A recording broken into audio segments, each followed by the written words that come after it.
Welcome back, everyone. Today we are going to continue our discussion on the nervous system. We're going to talk about some of the diseases that can happen in the nervous system. There are literally hundreds, if not more, diseases that can happen in the nervous system. We're just going to discuss a couple of them. Two most notable ones. The first one that we're going to talk about is stroke. A stroke. When we talk about a stroke, this is usually related to decreased blood flow to brain tissue that is going to resulting in death of brain tissue. There are two major reasons why this can happen. Number one, there can either be a blockage in an artery,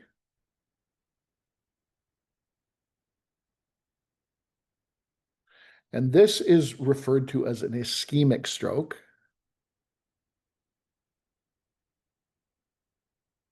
Ischemia means reduced blood supply, a reduced oxygenated blood supply to a tissue. The second type of stroke that you can have is a ruptured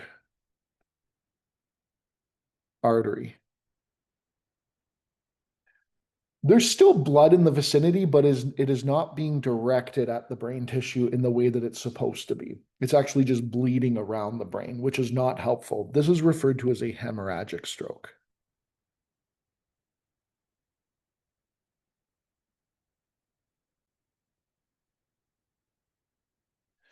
We're going to discuss ischemic stroke today. Ischemic stroke is the more common of the two.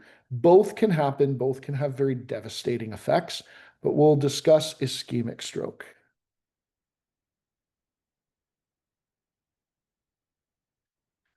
Ischemic stroke, if we were to define this, which we are going to define it, it is a blockage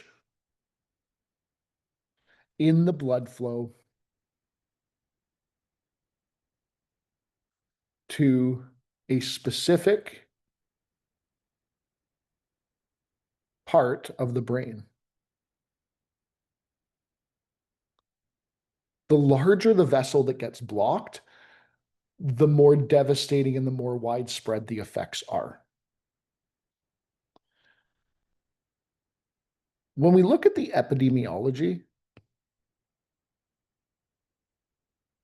we have to look more at risk factors. Who's more likely to get an ischemic stroke?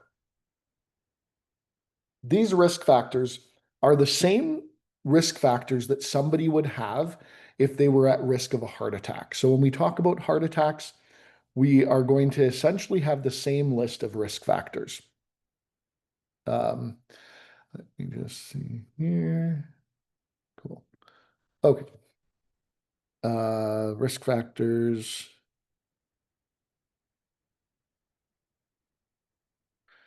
So things that will increase the risk of having an ischemic stroke, and you'll understand why after we talk about it. Number one is high blood pressure. The medical term for this is hypertension. This can damage the blood vessel walls. The second one is diabetes mellitus. Remember, we talked about the macrovascular complications of diabetes. This is part of that. This will give you an increased risk of an ischemic stroke, diabetes mellitus. Abnormal blood lipids. It's not necessarily, we don't really call it high cholesterol anymore. It includes high cholesterol that would be of the form of the bad cholesterol, but it's more, there's just a disorder of the lipids of the body. And we refer to this as dyslipidemia. So dys meaning disordered or abnormal fats within the blood. Sometimes this is just referred to as high cholesterol. So if somebody says they have high cholesterol, they're referring to dyslipidemia. What we're specifically looking for in people who have dyslipidemia is a specific type of or subtype of cholesterol. We're looking at people who have high bad cholesterol that we call LDL. This is bad cholesterol. And low good cholesterol that we call HDL cholesterol. The LDL stands for low density lipoprotein. HDL stands for high density lipoprotein. A couple more risk factors for an ischemic stroke: a sedentary lifestyle.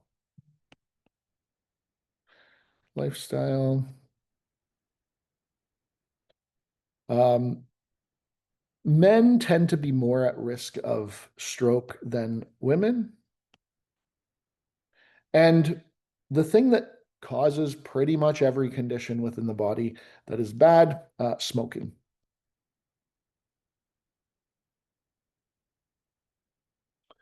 So why are these the risk factors? Why not anything else? Why is it specifically high blood pressure, high cholesterol, smoking, diabetes?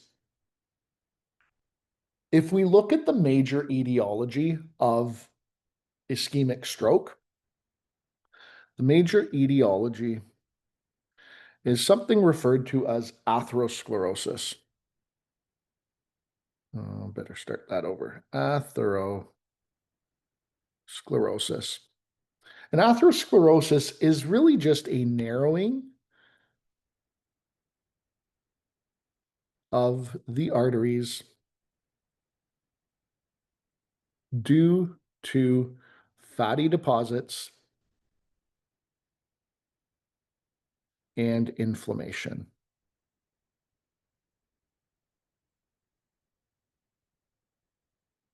Usually what will happen as this atherosclerosis gets worse, that these fatty areas within the blood vessel, it narrows the blood vessel, but it also blood's trying to get through, and the walls of the arteries become so thin that they can actually rupture. And if they rupture, you can actually get um, uh, the platelets will try to block off the damage to the blood vessel, and it blocks it off completely. So we worry about atherosclerosis because it doesn't allow for a good amount of oxygenated blood to get through. There is another reason why somebody might actually get a blockage in an artery. And this could be through something referred to as an embolus. This is any kind of debris in the bloodstream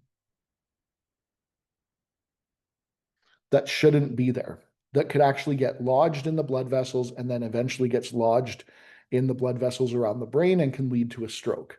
This could be anything. This could be air. This could be fat. This could be bone.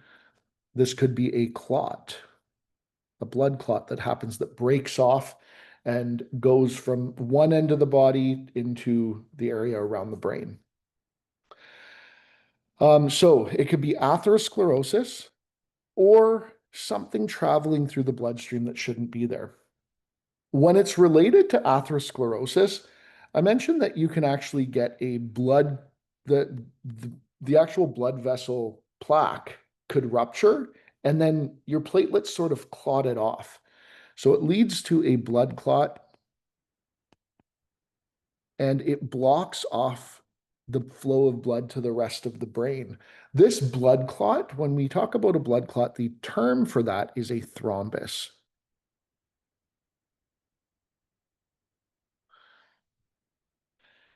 If the blood clot is coming from another part of the body and travels to the brain and lodges in the brain, we combine these two terms, thrombus and embolic, and we refer to it as a thromboembolic stroke.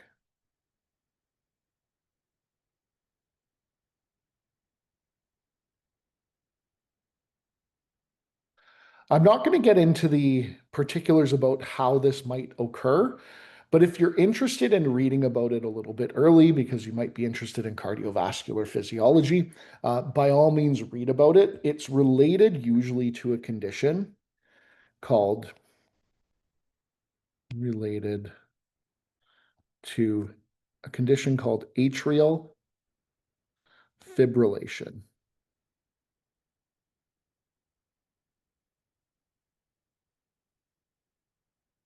Okay, so now that we know the main etiology of an ischemic stroke, it's either atherosclerosis or an embolus. We're going to talk about how does atherosclerosis come about. Um, so atherosclerosis, we're going to talk about the pathogenesis of it.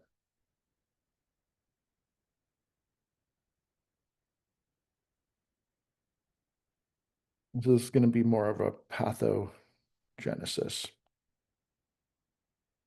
It's really important to understand the process of atherosclerosis, how it comes about. This is a hardening and narrowing of the arteries. Now, if we were to look at a blood vessel and we were to look at how does blood flow through a blood vessel, we're going to draw out a blood vessel here. The blood vessel is lined with a single layer of flat cells that we call squamous cells. And this is because it's a single layer, we call it simple squamous epithelium. And these simple squamous epithelial cells are usually in a state that don't want to clot. It allows for smooth blood flow. It doesn't want any problems whatsoever. And when we look at the way that blood actually flows through a normal blood vessel, it's going to flow in a very nice parabolic kind of fashion. And the parabolic flow of blood allows for there to be the least amount of shear force on the squamous cells as possible. This lining is called the endothelium. And under normal circumstances, the endothelium is in this sort of anticoagulant state. It doesn't really want to do anything bad. It doesn't want to create clots. It works perfectly fine. If you introduce factors that might actually increase the pressure within the artery or put in the bloodstream chemicals that might damage the blood vessels, like high blood sugar, chemicals from smoking, a modification in the types of lipids that exist in the blood vessels. So if we add things like pressure, like high blood pressure or smoking, or we increase our cholesterol. We're going to specifically talk about LDL cholesterol, or if we have high blood glucose. What this does is it starts to damage the endothelium. And it leads to the endothelium becoming pro-inflammatory because in the basal state, in the normal state, the endothelium doesn't want to do inflammation. It doesn't, it's sort of this anticoagulant um, state. But when you damage the endothelium, it leads to a pro-inflammatory and procoagulant state.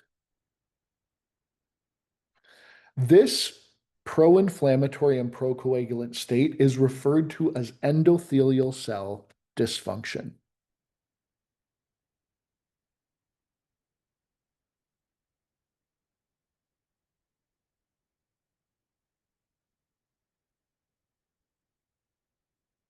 And when the endothelium is dysfunctional, it allows for things to leak through it. In particular, it allows for that bad cholesterol to get into the spaces underneath that endothelium. LDL cholesterol should not be there. So if you have this endothelial cell dysfunction, I'll draw it in red. I'll draw those little endothelial cells. These are now procoagulant, pro-inflammatory endothelial cells.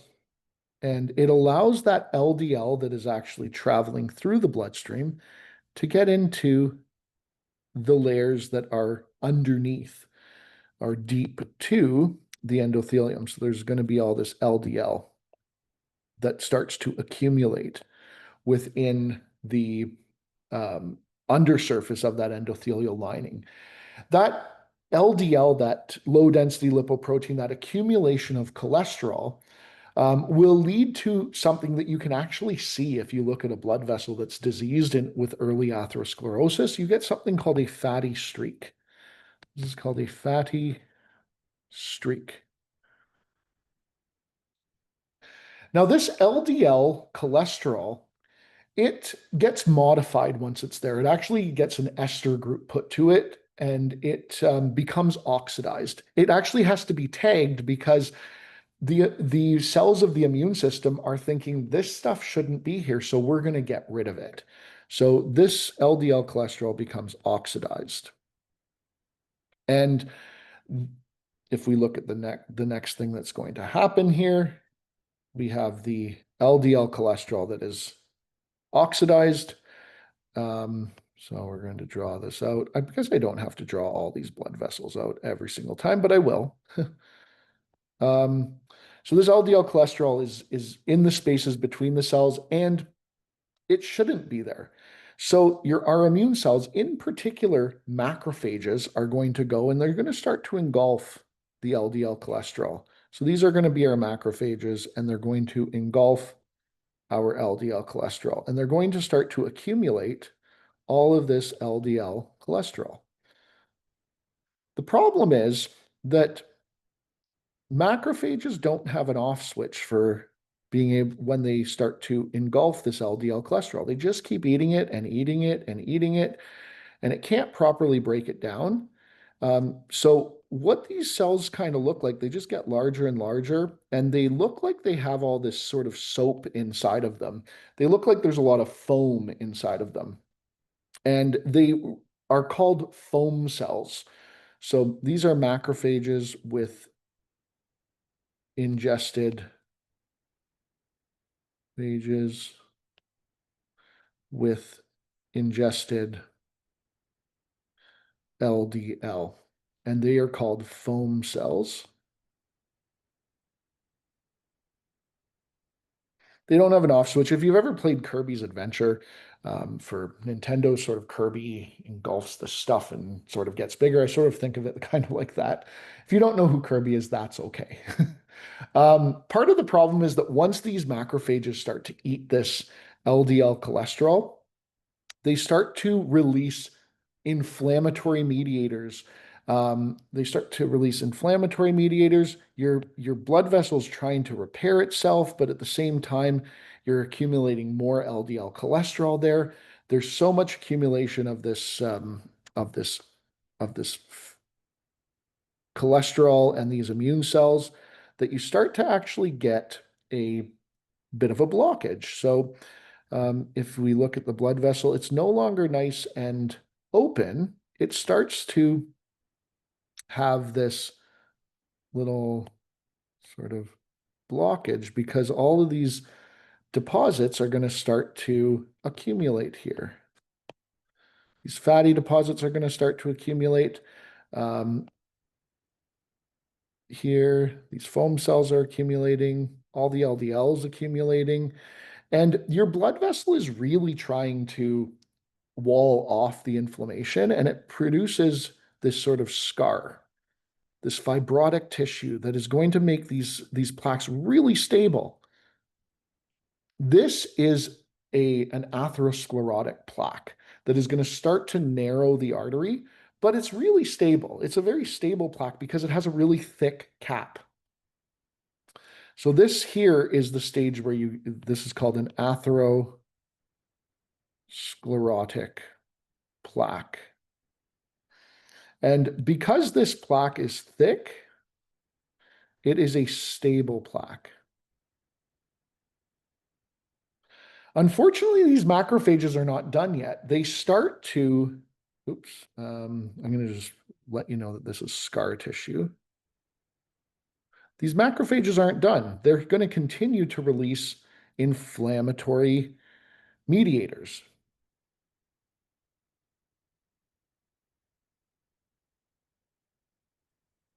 Inflammatory mediators. They also start releasing enzymes, that proteolytic enzymes, things that are going to start breaking down that scar tissue, and enzymes that break down the scar. So you can imagine what might happen now is that that really thick atherosclerotic plaque, well, it's going to, that really nice thick cap is going to get quite thin. It's still this sort of plaque that narrows, but instead of it being really thick, it starts to become really thin. You can imagine that a thin plaque is more easily broken. It's more easily ruptured if there's high pressure blood going through it. So you still have all of those cells that are accumulating in the undersurface. These are the macrophages, the foam cells. There's all this inflammatory process happening. And so this is the result of the enzymes broke down the plaque, or the scar, sorry, broke down the scar. This is still called an atherosclerotic plaque, but this is a more unstable atherosclerotic plaque. So this would be still an atherosclerotic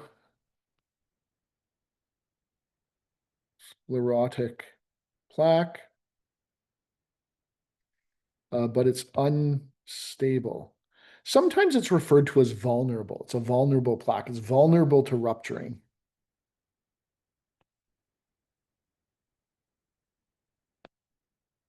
And what might rupture it is the pressure of the blood going through this artery. The pressure might be so high that the high pressure blood might slam into this and cause it to rupture.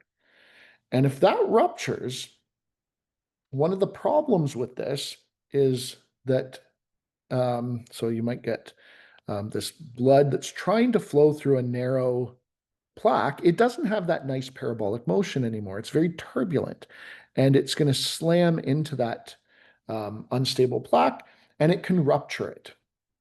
Now, when you have a ruptured atherosclerotic plaque, the cells within your bloodstream don't know the difference. They don't know that it's the inside of the blood vessel that's ruptured. They just think that, uh-oh, we've ruptured a blood vessel. We're going to bleed out if we don't block this off. So what ends up happening is that your platelets are going to detect this ruptured plaque as being abnormal, that you're bleeding out, that you don't want to lose the blood. So the platelets are going to accumulate here and block off this area that is ruptured. And unfortunately, a lot of the time they block off the entire artery and they block off the blood supply to the artery. So platelets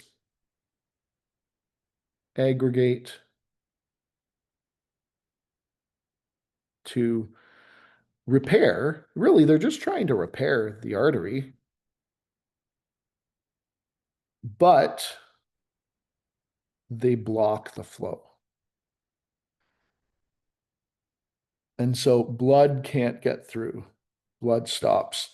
And with blood stopping, getting through, whatever tissue is on the other side of this can't get perfused. I'm just going to, so the brain that is here gets no blood, and the brain tissue will eventually die if you don't open this blockage. This is an ischemic stroke.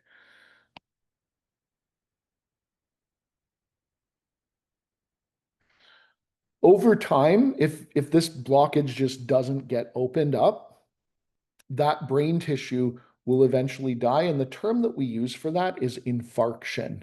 So the brain tissue will eventually die. And this is called infarction. The term infarction is specifically death of tissue as a result of ischemia. So reduced blood flow leading to death of tissue. So it's the death of tissue because of reduced blood supply. And the reason that you actually get death of tissue is, I'll draw it out for you. So if you have ischemia, here we go, ischemia. So this is decreased oxygenated blood flow. Well, you get a decreased oxygen supply to the tissue. With decreased oxygen supply to tissue, you get a reduced mitochondrial function.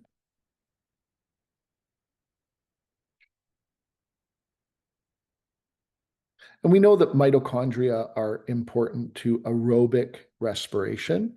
So you get a reduced aerobic respiration. And if you get reduced aerobic respiration, you get a reduction in ATP, a serious reduction in ATP. And if you don't have as much ATP, there's a couple of problems with this. Any of your active processes that happen within the body, any of the proteins that are dependent on ATP to work, any processes in the body that are dependent on ATP to work even outside of the proteins, active processes stop.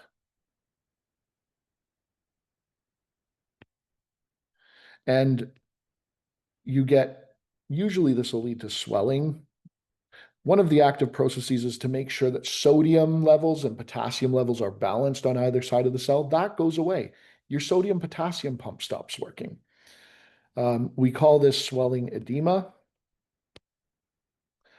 With a reduced ATP, you're also, and it's really reduced oxygen, you're going to try to make some ATP by upregulating your anaerobic respiration. Problem with anaerobic respiration is that not only does it produce a low amount of ATP, it also makes the byproduct of an upregulation or an ramping up of lactic acid. And the problem with lactic acid is that it has a very low pH, and this lowers the pH of the vicinity of the tissue. And that low pH means that essentially all your cellular function is going to stop and proteins are going to be damaged. With that reduction in cellular functioning and that damage to the protein means that your cells are not going to work at all. So you reduce cellular function, you damage and denature proteins. And together, that swelling and the damage to the proteins is eventually going to lead to cellular death.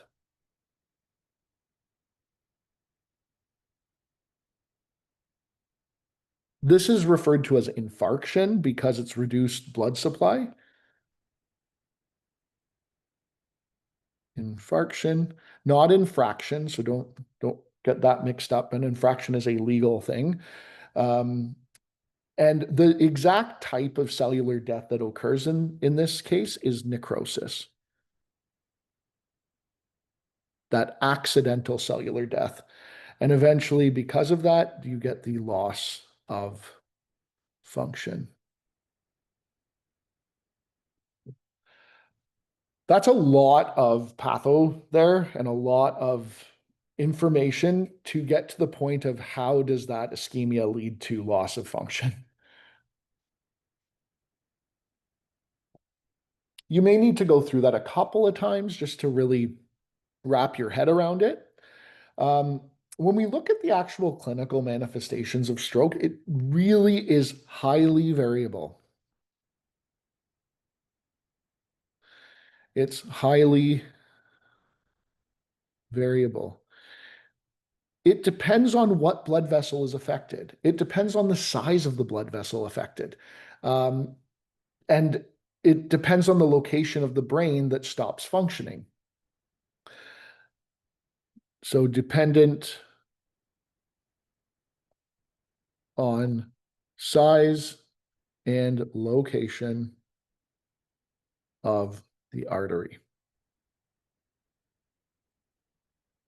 Things that may occur as a result of stroke would be sudden weakness, loss of sensation, difficulty speaking,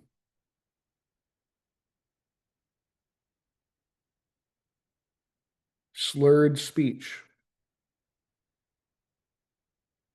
visual disturbances, loss of vision,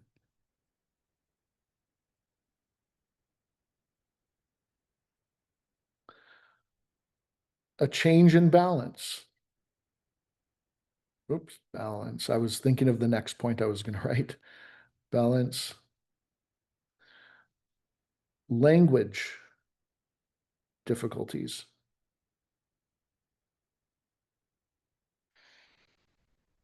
There's a mnemonic that will help, that helps people remember the changes that are associated with stroke. So the first it is be fast.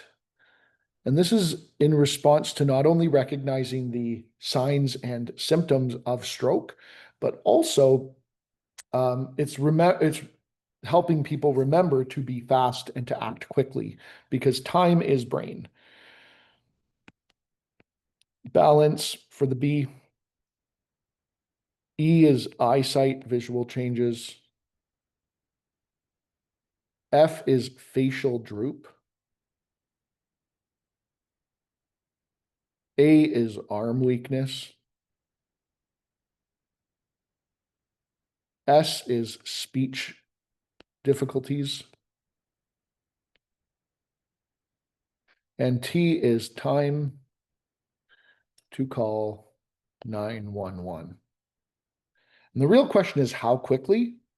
As quickly as possible. You call 911 immediately because time is brain. The way that we diagnose a stroke is based on a CT scan, a CAT scan, if you will. Diagnosis. So there's often a clinical diagnosis, but then we immediately get them into a CT scan. And that will help us see changes within the brain tissue and blood flow. The main thing that we want to do in the cases of a stroke is to, number one, is to restore the blood flow.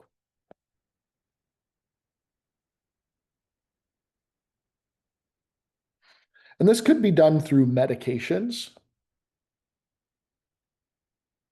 One of them could be a medication that is referred to as a thrombolytic. This is a medication, we call these clot busters. They literally destroy a clot. Clot busters. This is preferably within 4.5 hours of onset of your symptoms.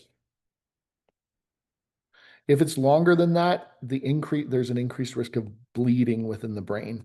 So it can actually, giving these clot busters can cause a bleed into the brain. So there's a risk associated with it. It could also cause bleeding elsewhere within 4.5 hours of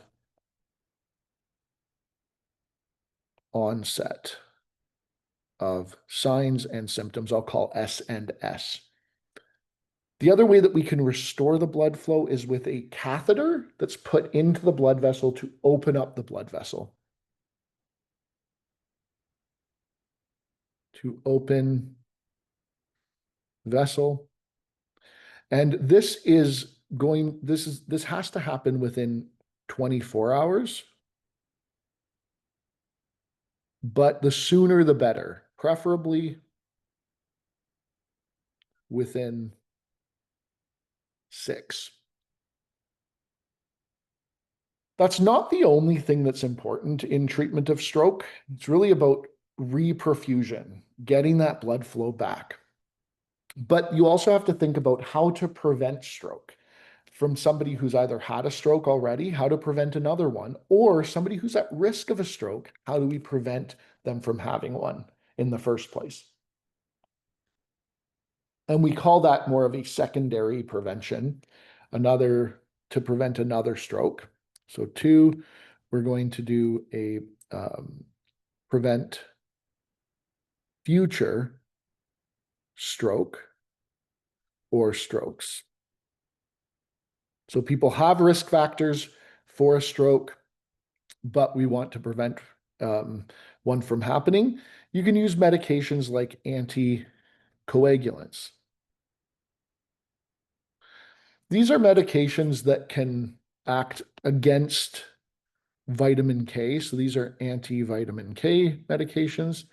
Vitamin K is really important in blood clotting. We can also have direct anticoagulants, one of which is called a direct thrombin inhibitor.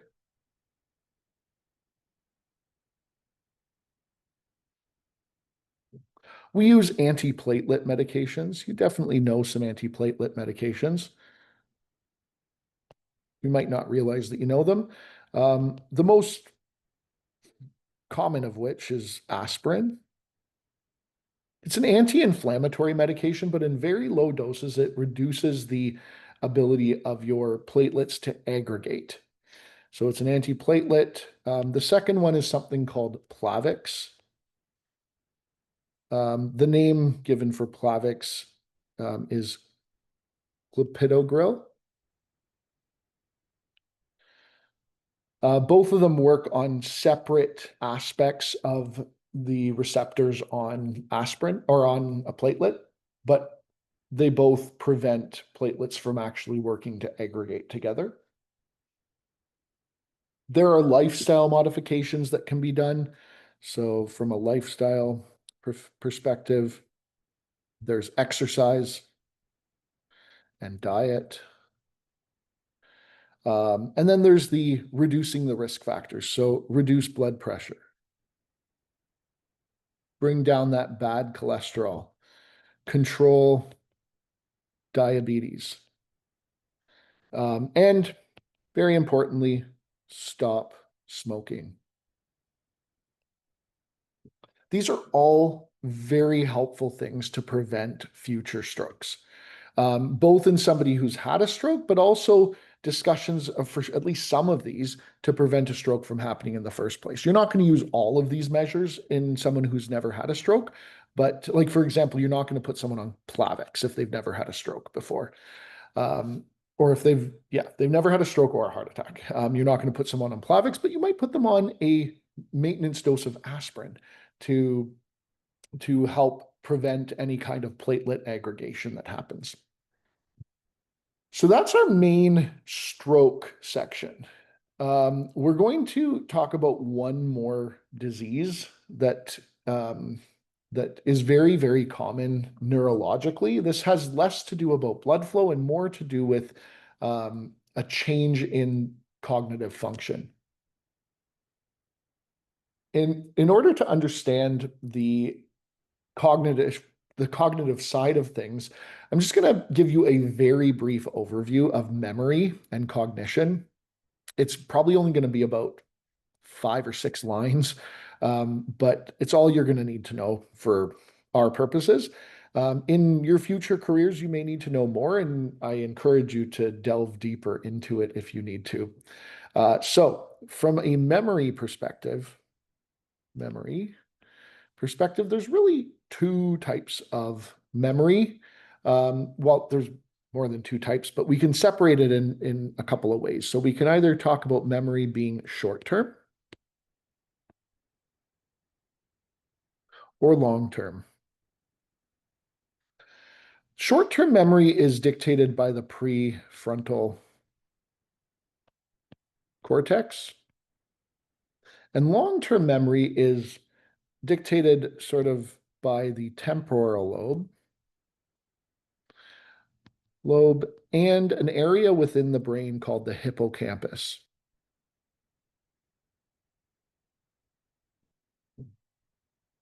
Um,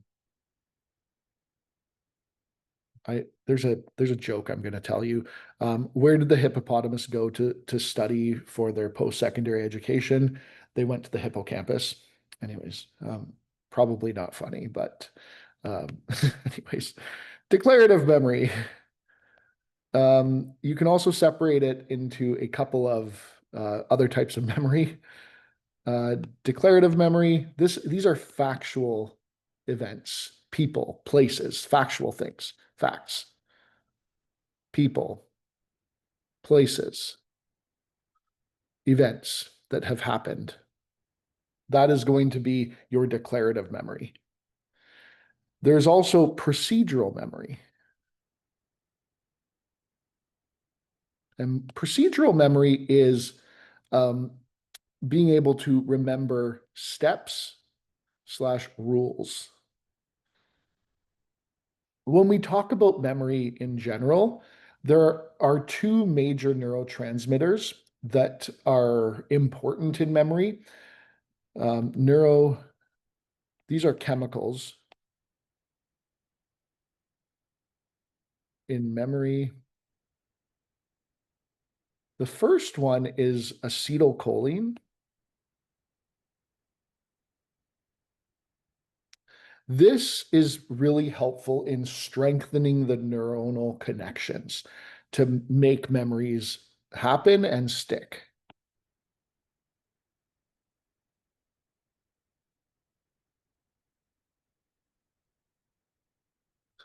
The second one is a neurotransmitter called glutamate.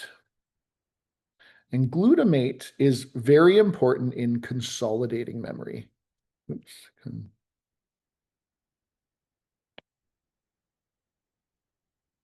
This consolidation of memory has a name, and it's referred to as long-term potentiation.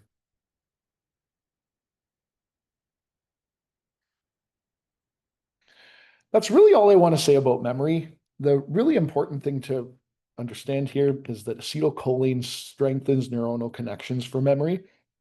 We're going to see it again after we talk about the disease process. And the condition that we're going to talk about is Alzheimer's. It's a form of dementia. So we are going to discuss Alzheimer's. Sometimes it's called Alzheimer's disease. Sometimes it's called Alzheimer's dementia. Dementia and this type of condition here is a progressive neurodegenerative disorder that results in a reduced cognitive function. That's the definition of it. Now, if we try to figure out the etiology of it, we don't really know. There are clues to the etiology, but there's nothing concrete, really. So the etiology, it's really up for debate. But we do know that there are risk factors associated with people who will develop Alzheimer's dementia or Alzheimer's disease. The risk factors include genetics. In particular, there is a specific gene, apoepsilon 4, that carries with it a high risk of developing Alzheimer's. So usually there'll be a strong family history associated with Alzheimer's. This will increase the risk. The other type of risk factor would be age. It's not a normal aging process. It's not a normal aging process at all. As we age, anybody who's over the age of 65 years of age, there's an increased risk of developing Alzheimer's dementia. Vascular health is very important. carries with it a risk factor. So high blood pressure is a risk, high cholesterol is a risk, diabetes is a risk. People who've had traumatic brain injury are also at a higher risk.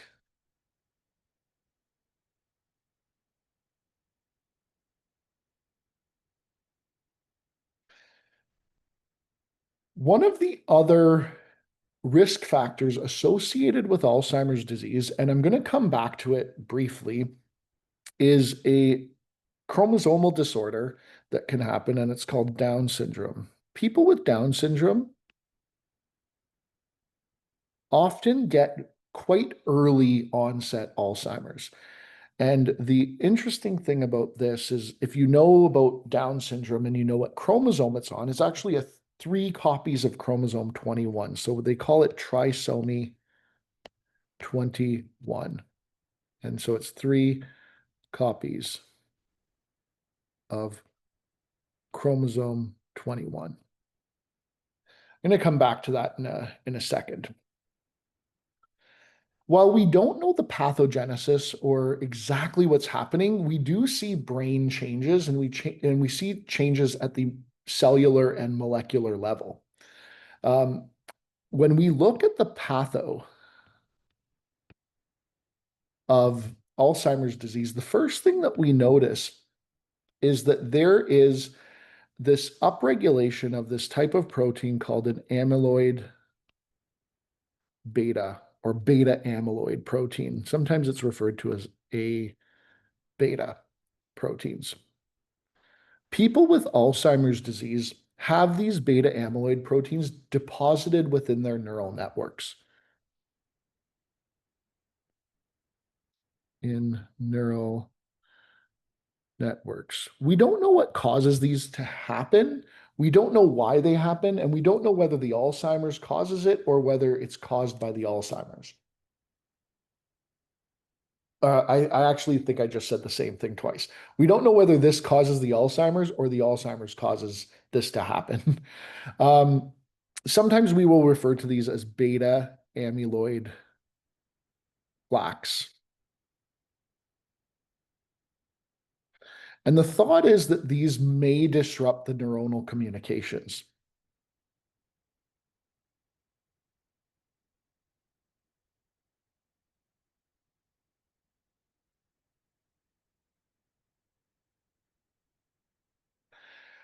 The interesting thing is that this beta amyloid protein is coded for on chromosome, you may have guessed it, 21. So there seems to be this link between early Alzheimer's and three copies of chromosome 21. So the thought is that perhaps there is, because there's three copies of chromosome 21, perhaps people with Down syndrome are making more beta amyloid proteins. They may be getting more amyloid plaques earlier. So that may be a link. We don't know for sure. The second thing that people with Alzheimer's tend to get, oops, I better put this back, are these things called neurofibrillary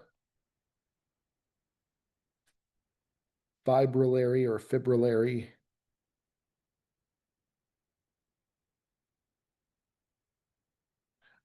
tangles. And this is with a specific type of protein called the tau protein.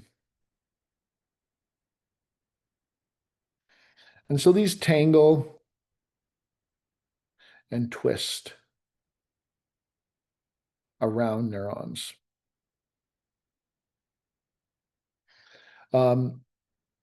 Perhaps this reduces nutrients uptake and perhaps results in neuronal death. We don't know.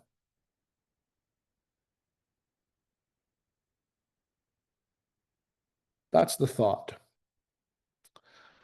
The other thing that we know is that there is a reduction in acetylcholine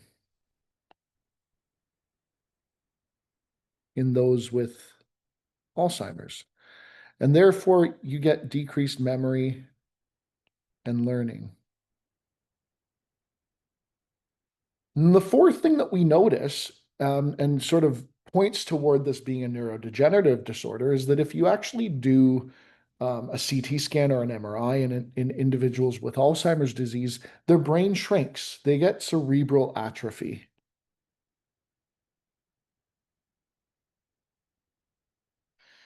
Why all of these things happen, we don't really know. But at least some of this gives us clues as to maybe how to treat it as well. There are specific features associated with Alzheimer's disease, and the features that you see are dependent on whether it's mild, moderate, or severe. In the earliest stages, um, so the features in the earliest stages, and sometimes this is easily missed. This is more mild Alzheimer's. People will notice short-term memory loss.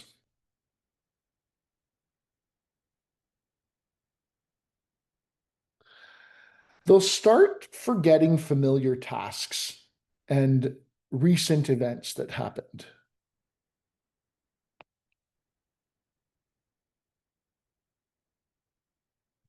Are forgotten. And they may get some mood changes. They may get some mood changes. Perhaps they'll be down. They might feel depressed.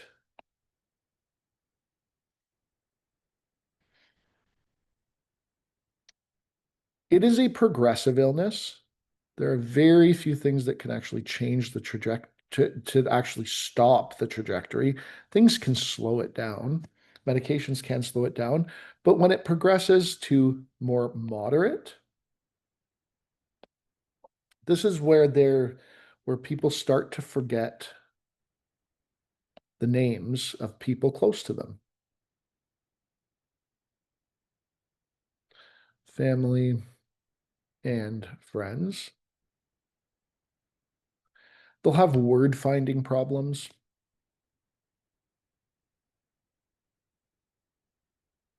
And this is a stage where there may be some personality changes.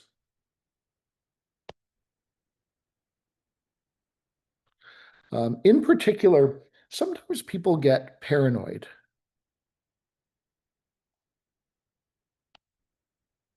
One of the things that happened to me, I used to live in a building where my neighbor parked right beside me, and there was one day I was in the parking garage and I saw him. He was a gentleman in his 80s at the time, and I knew that he was having some issues with his cognition. And he came out of his car.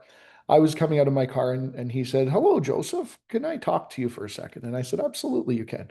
And he said, if I thought that my wife was trying to poison me, can I tell you about it?" And I said to him, do you think she's trying to poison you?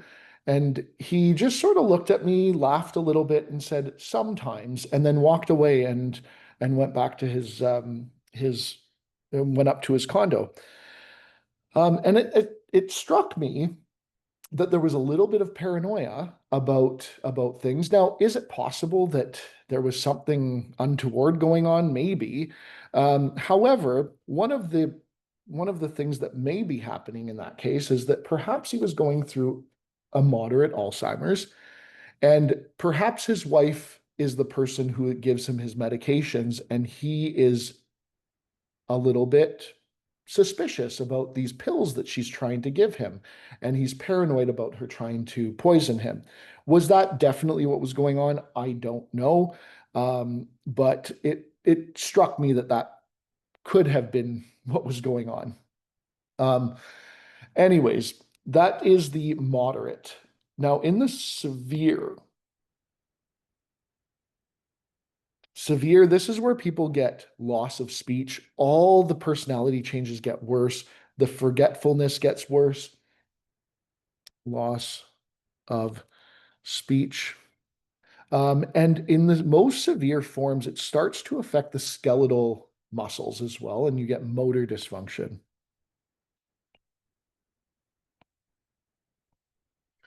And one of the problems that people get is with swallowing.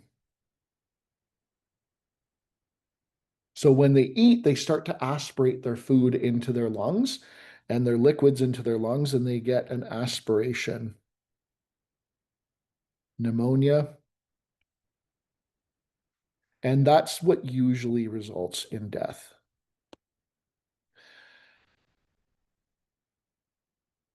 Sometimes when people have Alzheimer's, when you talk to somebody with Alzheimer's, they will forget very recent events, but they're really deep-rooted memories. The things that happened when they were a kid, they're really important memories of what happened to them growing up. They'll be able to tell you in very clear detail what happened. And and for the most part, those memories are accurate. And so what I like to think of, how I like to think about the changes in memory that are associated with Alzheimer's is sort of like an ice cube, where the outer part of the ice cube are your most recent memories, and the inner part, the middle part of the ice cube, are your really deep-rooted memories that happened when you were younger. And the memories get lost from the most recent to the least recent. So most recent memories are lost first as that ice cube melts, and the ice cube that's left over will be those memories from a long time ago that had a chance to form. When we think about a diagnosis of Alzheimer's disease, diagnosis of Alzheimer's disease often requires collateral history from family and close friends.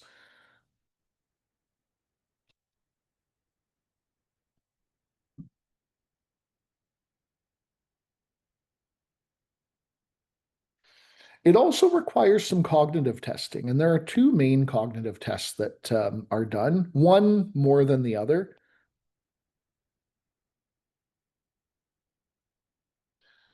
The first one, and this is the older one that we don't use as frequently anymore, but it still is used.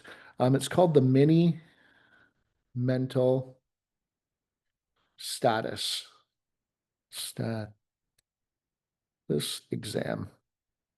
It's referred to as the MMSE. The second one that we use a little bit more frequently is called the Montreal Cognitive Assessment. For short, this is called the MoCA.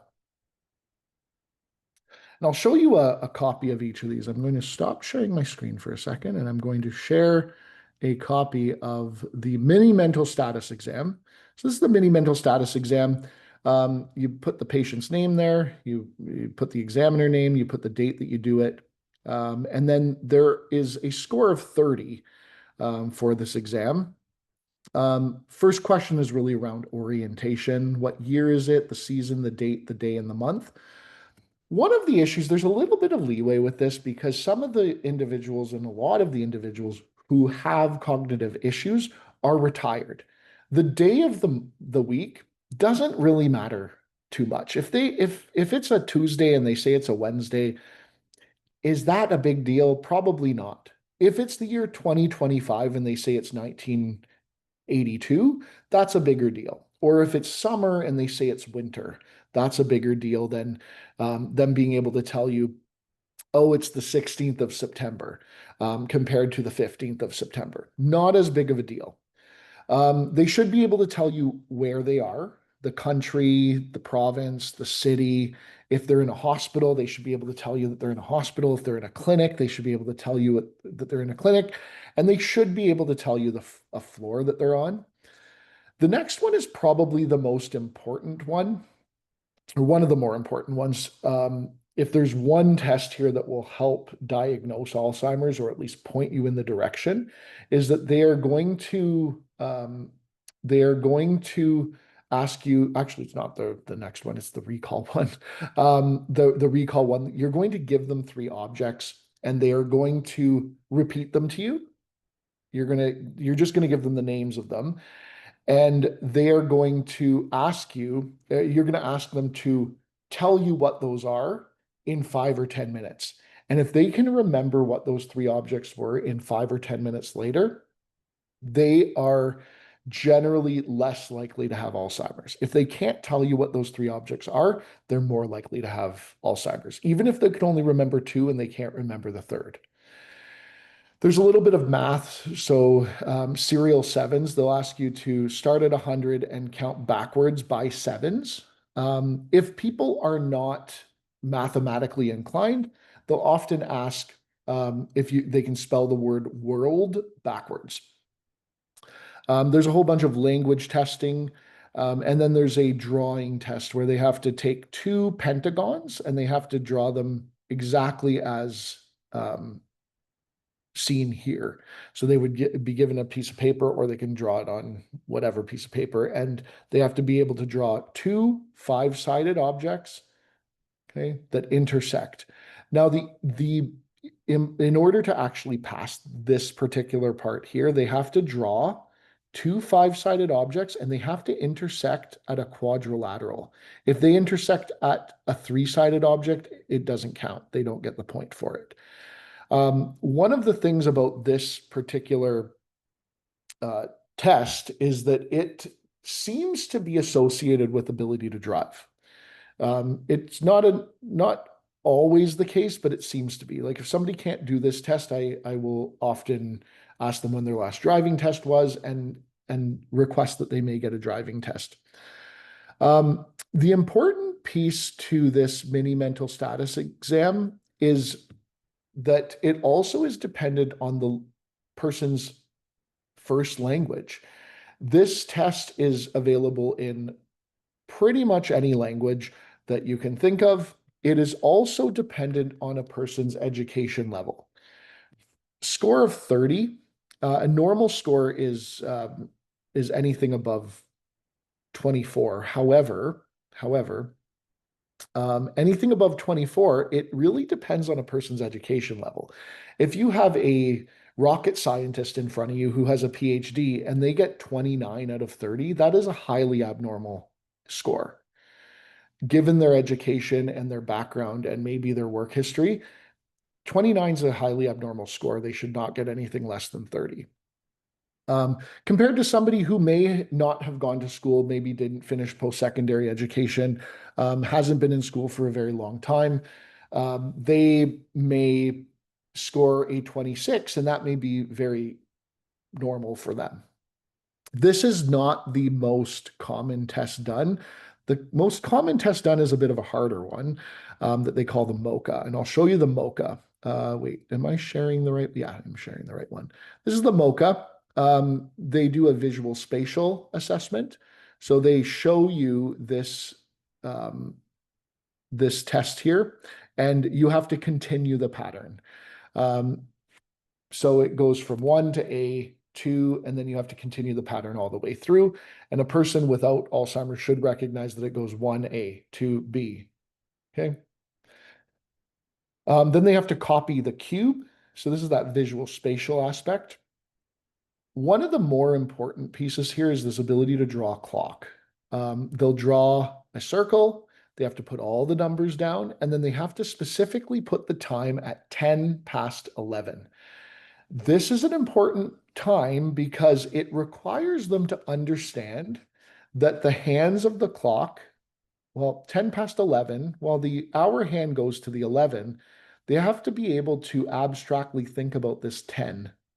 It doesn't go to the number 10 on the clock, it goes to the 2 to put the time at 10 past 11.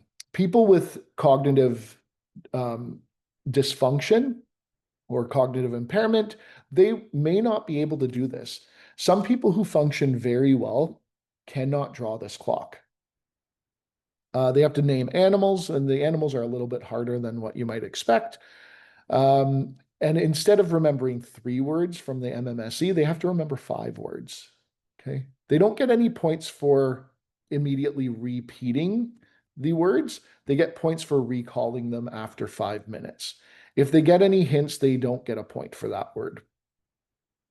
There's some language tests, and then there is some orientation. This test is a little bit harder than the MMSE, but it is scored based on the education, the age of the person, what they did for work. And this is also available in other languages. There are updated versions of this test that instead of drawing a cube, they have to draw a bed. Um, that is like a sort of a schematic of a bed. It's not an actual bed. You could probably look it up. It's version 8.3 that they have to draw a bed instead. But this is a bit of a harder test. So I just giving you a bit of a understanding of what type of cognitive testing is available.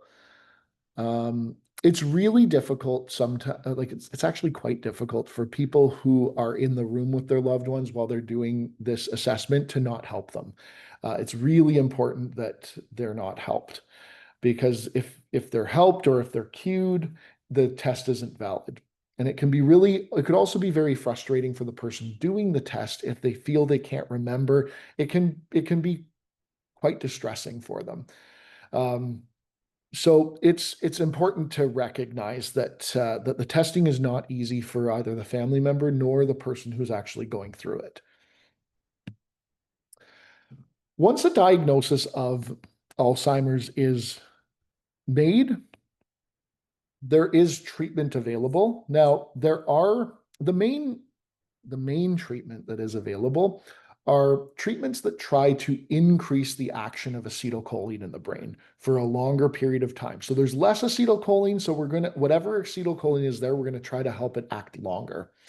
So we use these things called acetylcholinesterase inhibitors. So when we break up acetylcholine, the enzyme that breaks up acetylcholine is acetylcholinesterase. And so we use blockers of that acetylcholinesterase. So the acetylcholine that's there works for longer. So it'll increase the action of acetylcholine in the brain. This seems to slow the progression. It doesn't stop the progression, but it does seem to slow the progression. The other treatment that may be available are anti-amyloid treatments. And these are antibodies to bind the amyloid beta proteins. And therefore, they can't lodge themselves and produce plaques. There are a lot of non-pharmacologic therapies too. These are lifestyle things like exercise, diet, playing games like crosswords, learning a new language.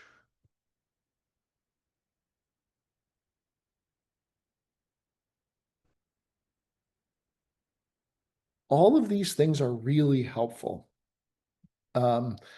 to help not only reduce the risk that Alzheimer's might come about, but also protect the memories that are already there.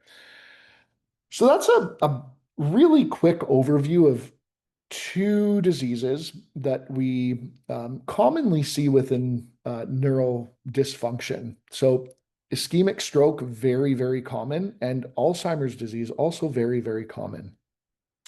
If you want to learn more about these, I encourage you to read about them. There's a lot more information about them, especially about Alzheimer's disease, about the management of it and how it requires a multidisciplinary team and often long-term care and what that means for people. And decision making for medical decision making versus financial decision making. Who makes the decisions when somebody doesn't have capacity? So there's a whole lot of implications that go beyond just the science of it. There are a lot of social implications as well. But I'll stop there for today. I encourage you again to read around these topics, read about other illnesses within the realm of neurophysiology and neurology that you're interested in, and use the same approach, kind of go through that definition and the epidemiology, the etiology, the patho, all of that stuff, and it'll really help you practice this type of systematic approach for when you need to learn about diseases that you've never heard about before. You'll have the confidence to do that. For now, I'll let you go. And if you have any questions, as always, please don't hesitate to reach out, and I'll talk to you next time. Bye, everyone.